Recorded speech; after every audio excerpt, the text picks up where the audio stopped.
आजादी का मतलब समाप्त हो गया। फिर रह क्या गया? रह गई बर्बादी। वो आपकी हो रही, हर तरफ से बर्बादियां। इसलिए प्रेमियों, अब जागने की जरूरत है। नहीं जागे और मुसीबत में चले जाओ, क्योंकि ये सब जान गए कि कोई कहने बोलने वाला है ही नहीं, कोई नहीं। मैं आपसे यही पूछने आया हूं, जब नोटबंदी की वहीं से शुरुआत हुई थी, बंदी माने कैदी, बंदी का मतलब कैदी, तुम्हें कैद किया जा रहा, तुम्हें बंदी गुलाम दास बनाया जा रहा, उसका ये अर्थ है बंदी का।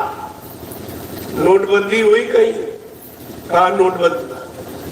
नोटबंदी का मतलब नोट के बदले कोई धातु दी जाए तो नोट बंद हो गया, नोट का बंद हो गया। और घटिया नोट और छोटा नोट और कागज खराब, ये आपको और मिला।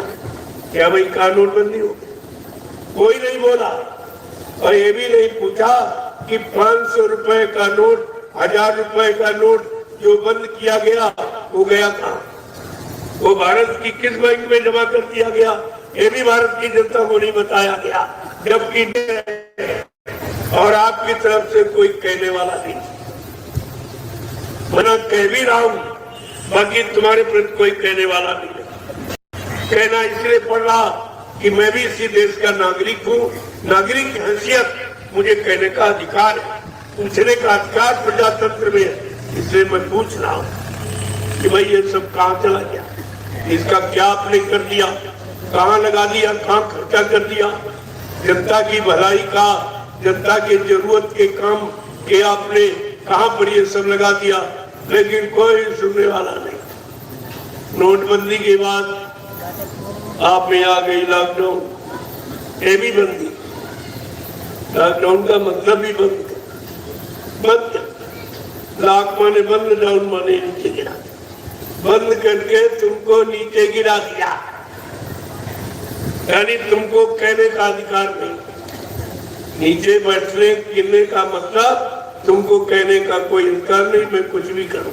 तो प्रजातंत्र, ये तो मनमानी है, प्रयोग तंत्र है, लूट तंत्र है, फिर प्रजातंत्र कहाँ रहा? इस पर विचार करना होगा। इसी तरह चुपचाप बैठे रहे तो बहुत मारे जाओगे। देखिए, तुरंत उन्होंने तुमको मकान में बंद कर दिया। अरे पूछना चाहिए था कि मकान में लोगों को बंद कर रहे हो लॉकडाउन में, और धंधा व्यापार बंद कर रहे हो, सड़क यातायात बंद कर रहे हो, रेल मोटर, तो ये कोई दवा है कोरोना की क्या? ये दवा की इलाज है, इसका बीमारी से क्या संबंध? और तुम्हें घर में बंद कर दिया। ये सब उन्होंने तुम्हारी परीक्षा की कि तुम्हारे में बुद्धि है कि नहीं है, तुम्हारे में विवेक है कि नहीं है, तुम कुछ सोचना जानते हो कि नहीं सोचना जानते हो, समझना जानते हो समझना नहीं जानते हो। ये सब तरह से तुम्हारी परीक्षा ली गई और तुम सब मौन हो गए, कोई नहीं बोला। जब घरों में बंद कर दिया, तुम्हारे घर मकान जेल बन गए और 3-3 महीने तुमको बंद कर दिया, लेकिन कोई नहीं बोला भाई क्यों बंद किया जा रहा? मैंने कौन सी गलती की है? मैंने राष्ट्र का, देश का, समाज का क्या नुकसान किया? आखिरकार हमें ये कैदी की तरह अपने घरों में क्यों बंद किया जा रहा? कोई कहने वाला। जब कोई नहीं बोला तब उन्होंने तुम्हारी दुकान बंद कर दी, बाजार मार्केट बंद कर दी। फिर भी कोई नहीं बोला भाई सौदा कहाँ से लाएंगे, बाजार क्यों बंद कर रहे हो, ये कौन सी कोरोना की दवा है? लेकिन कोई नहीं बोला। जब कोई बोला नहीं तो समझते हम जो कर रहे हैं अच्छा कर रहे हैं, तभी भारत की जनता बोल नहीं रही। कोई पढ़ा लिखा विद्वान नहीं बोला। तब उन्होंने क्या किया?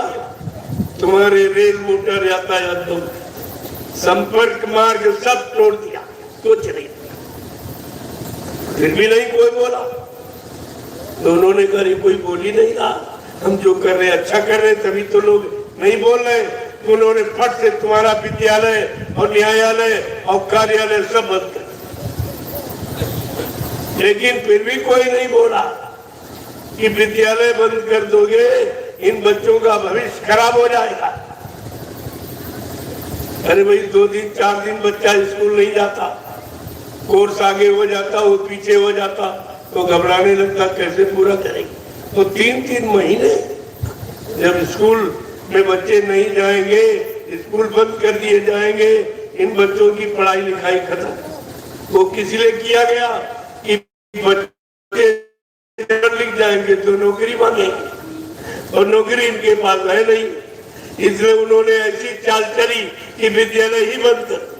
जब कोई पढ़ लिखेगा नहीं, न पास होगा और न ही नौकरी मांग पाएगी। तुम्हारे साथ कितनी बड़ी चाल ये चली जा रही, लेकिन कोई कहने वाला नहीं। मैं तो इतना कह भी रहा हूं, किसी की हिम्मत कहने की नहीं है, इस सच्चाई को खोल के कहे